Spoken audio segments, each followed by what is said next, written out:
یہ ایک ارطغرل ایک ترک قبیلے میں سے تھا اور ایک ترک سردار کا نام تھا. اصل میں کیا تھا یہ، اس کی حقیقت میں آپ کو بتا دوں، شاید 5-10 منٹ میں آپ سمجھ لیں گے.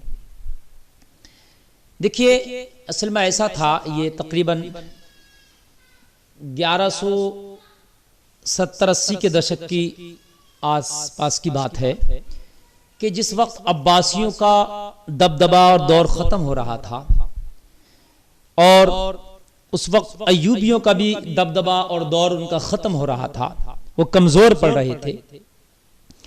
اس وقت دنیا میں ایک ہی سلطنت تھی جو مسلمانوں کے پاس مضبوط تھی، وہ سلجوقیوں کی سلطنت تھی. سلجوقی سلطنت ایک مسلمانوں کی قیام گاہ، پناہ گاہ بس وہی تھی. باقی مسلمان جگہ جگہ قبیلوں میں بٹ چکے تھے، جگہ جگہ قبیلوں میں بٹ گئے تھے، الگ الگ قبیلے ہو گئے تھے، بٹ گئی تھی ریاستیں ان کی. بس ایک سلجوقی سلطنت مضبوط تھی، وہ بھی صلیبیوں اور منگولوں کے درمیان پھنسی ہوئی تھی. یعنی صلیبیوں اور منگولوں کے نشانے پر تھی سلجوقی سلطنت بھی، جس کا سلطان علاء الدین، جس کا سلجوقی سلطنت کا روح روا بچا ہوا تھا، لے دے کے ایک سلطنت بچی تھی. اس وقت مسلمان اپنی تنزلی کی طرف جا رہے تھے، یعنی سلطنتیں ٹوٹ گئی تھی، قبیلوں میں بٹ گئے تھے. تو ترکی میں آج وہ علاقہ ترکی میں ہے، اس وقت ایک قبیلہ تھا ترکوں کا. اصل میں ترک اسے خطے کے لوگ جو بستے تھے ادھر، وہ سب لوگ اپنے آپ کو ترک کہلاتے تھے. بیگ بھی یہ ترک لوگ لگاتے تھے اپنے نام کے آگے، یا خان یہ بھی اپنے نام کے آگے یہ ترک لوگ اس دور میں لگاتے تھے. اور ان کی لڑکیاں خانم لگاتی تھیں، اور بیگ مرد لگاتے تھے، بی جو تھی وہ ان کی لڑکیاں لگاتی تھیں. سردار کے معنی کا لفظ، خان کے معنی بھی سردار اور محافظ کے آتے ہیں، اور بیگ کے معنی بھی سردار و بادشاہ کے آتے ہیں. بہرحال تو اس وقت میں ایک قبیلہ تھا جس کا نام تھا کائی قبیلہ. اس کا ایک سردار ہوا کرتا تھا جس کا نام سلیمان شاہ تھا.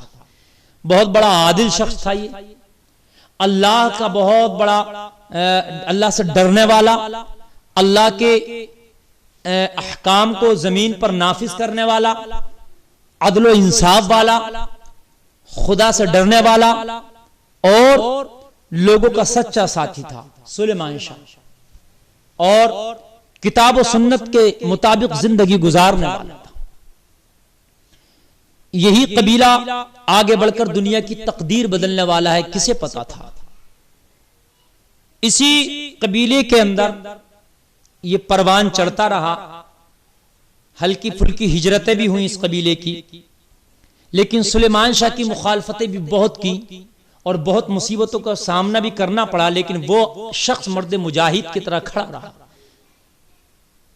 اپنے قبیلے کو حلال کمانا اور حلال کھانا اس نے سکھایا، اور جن کی روزیوں میں حلال آ جاتا نا، ان کی نسلیں دنیا میں ایک نئی تاریخ رقم کرتی ہیں.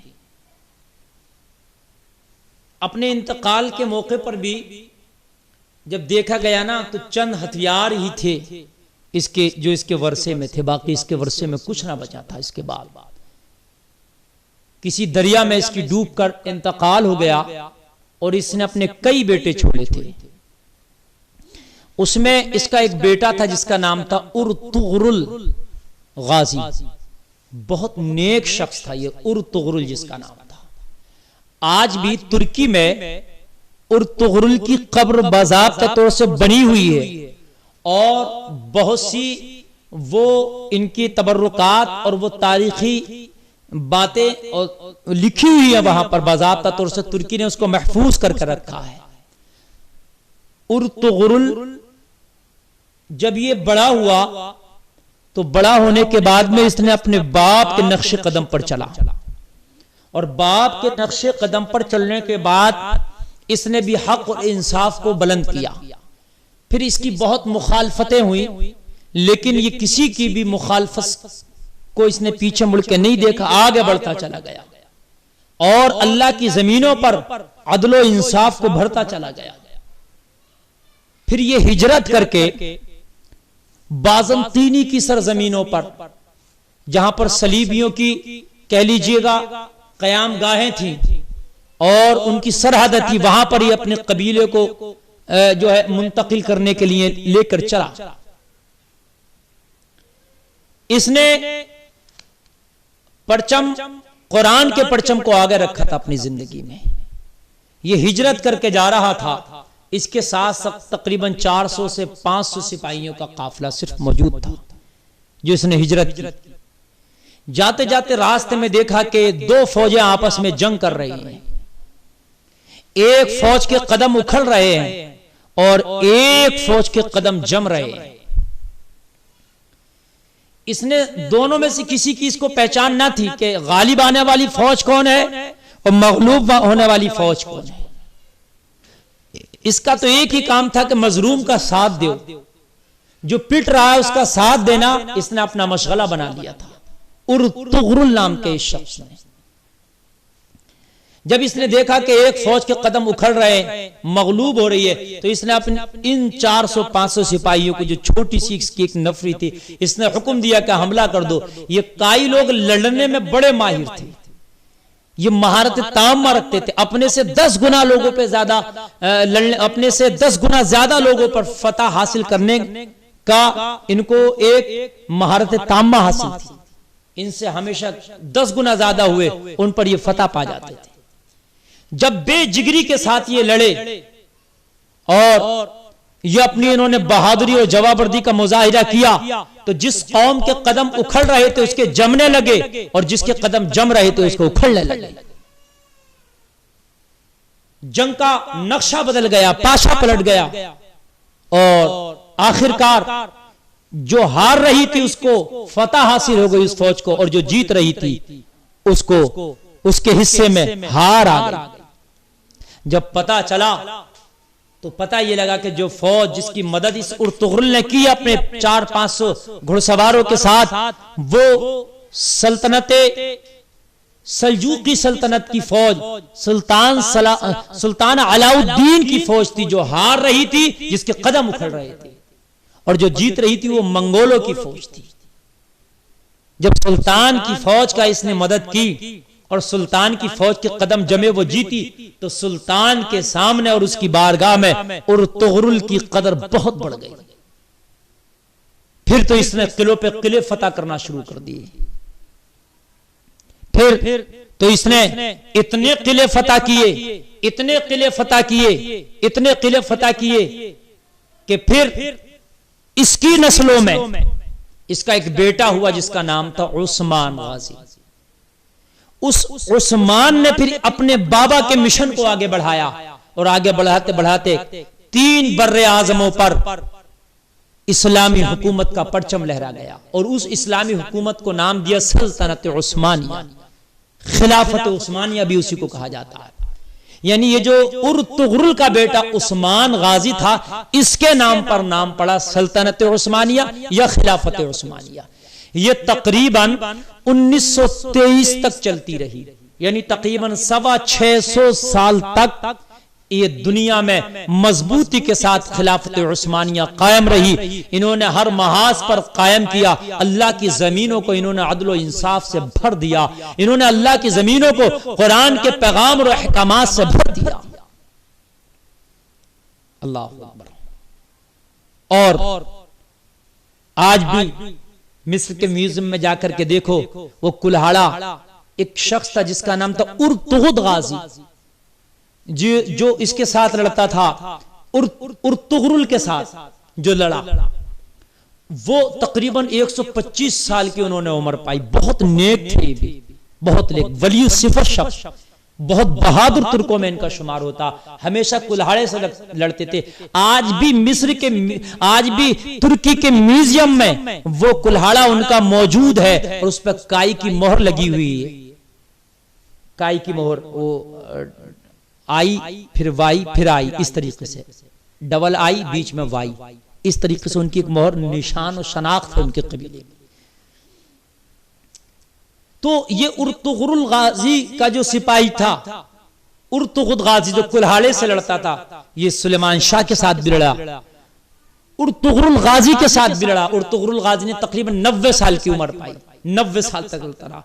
اور یہ جو ارطغرل غازی کا سپاہی تھا، ارطغرل غازی جس کو جو ہے تاریخوں میں نور گل کے نام سے بھی یاد کیا گیا، تو یہ 125 عثمان غازی کے ساتھ بھی لڑا۔ اللہ اکبر۔ اور پھر انہی کی نسلوں میں آگے بڑھ کر ایک شخص پیدا ہوا اسی ارطغرل غازی کی نسلوں میں، جس کا نام تھا محمد خان ثانی، جس نے قسطنطنیہ کو فتح کیا تھا۔ قسطنطنیہ کو فتح کرنے والا بھی اسی ارطغرل کی نسل میں تھا، جس کے بارے میں اللہ کے رسول نے فرمایا تھا جو قسطنطنیہ جو جماعت فتح کرے گی بے حساب و کتاب کی جنت میں جائے گی۔ ان لوگوں نے اپنی پرمپراؤں کو اور انہوں نے اپنی تاریخ کو اور انہوں نے اپنے مذہب کو مضبوطی کے ساتھ پکڑا، تو اللہ نے ایسی ان کو کامیابی دی، ایسی کامیابی دی کہ 3 بر اعظموں پر ان کی حکومت تھی، سلطنت عثمانیہ چلتی تھی، یورپ، ایشیا اور افریقہ۔ جب 1923 کے بعد اس پہ بین لگا اور جب یہ ٹوٹی تو اس سے ٹوٹ کر 40 ملک نکلے۔ حجاز مقدس پر بھی انہی کی حکومت تھی۔ حرمین شریفین کی میزبانی بھی یہی کرتے تھے، اور بڑے مؤدب لوگ تھے۔ یہ ٹناٹن سنی لوگ تھے، کٹر سنی لوگ، نبی کے سچے عاشق۔ آج بھی خانہ کعبہ کے غلاف کو پکڑ کے رو رو کے دعائیں کرتے ہیں، مولا وہ میزبانی ہمیں پھر عطا کر دے جو 1923 تک ہمارے ہاتھوں میں تھی، ہم سے کیا خطا ہو گئی کہ وہ میزبانی تو نے ہم سے واپس لے لی، مولا وہ میزبانی ایک بار سے پھر ہمیں عطا کر دے۔ آج بھی ترکی کے لوگ آتے ہیں، ان کے جتھے غلاف کعبہ کو پکڑ پکڑ کے دعائیں کرتے ہیں، رو رو کے دعائیں کرتے ہیں، یا اللہ آج پھر ہمیں حرمین شریفین کی میزبانی عطا کر دے۔ اسی لیے سعودیہ کے ان کے خلاف ہے آج یہ سعودیہ کے شیخ اور یہ متوع، یہ خلاف ہیں اس لیے کہ یہ پکے عاشق رسول تھے۔ ارے اب تک مدینہ شریف سے ترکی کو ٹرین کی پٹری باضابطہ طور سے بچھی ہوئی ابھی تک موجود ہے، وہ ٹرین چلتی تھی، اس کے انجن پہ لکھا ہوا تھا الصلاۃ والسلام علیک یا رسول اللہ۔ جب نبی کریم صلی اللہ علیہ وسلم کا نام آتا ہے تو اپنے سینے پہ محبت سے ہاتھ رکھ لیتے ہیں ادب کے لیے۔ اللہ میں تو دعا کرتا ہوں ایسے عشاق رسول کے ہاتھوں میں پھر میرا مولا حرمین شریفین کی پھر میزبانی عطا کر دے انہیں، تاکہ یہ لوگوں کے دلوں سے نبی کا عشق چھیننے کی کوشش نہ کریں، پھر جو وہاں کے میزبان ہوں وہ لوگوں کے دلوں میں نبی کا عشق بھرنے کی کوشش کریں۔ اس کا نام بھی حجاز مقدس تھا، لیکن آج اس کو سعودی عربیہ کہا جاتا ہے، اس لیے کہ آل سعود کے نام پر اس کو رکھا گیا۔ اللہ اکبر۔ یہ ان کی ایک مختصر سی تاریخ ہے۔ پھر وہ بین لگا دیا گیا اور آخر میں اس کو جو ہے توڑ دیا گیا، اور 1923 کے بعد ختم ہو گئی۔ تقریباً 650 سال یہ ارطغرل غازی نے جو درخت لگایا تھا اور اس نے خواب دیکھا تھا، اور اس کے پیر و مرشد ابن العربی نے اس خواب کی تعبیر بتائی تھی کہ میں نے بہت بڑا سا درخت دیکھا ہے، اس درخت نے دنیا کو گھیر لیا ہے، تو کہا تھا اس کی تعبیر یہ ہے تیری سلطنت پوری دنیا کو گھیر لے گی، اور تو اللہ کی زمینوں پر اللہ کا نظام قائم کرے گا، اللہ کا عدل و انصاف قائم کرے گا۔ یہ معاملہ ہے۔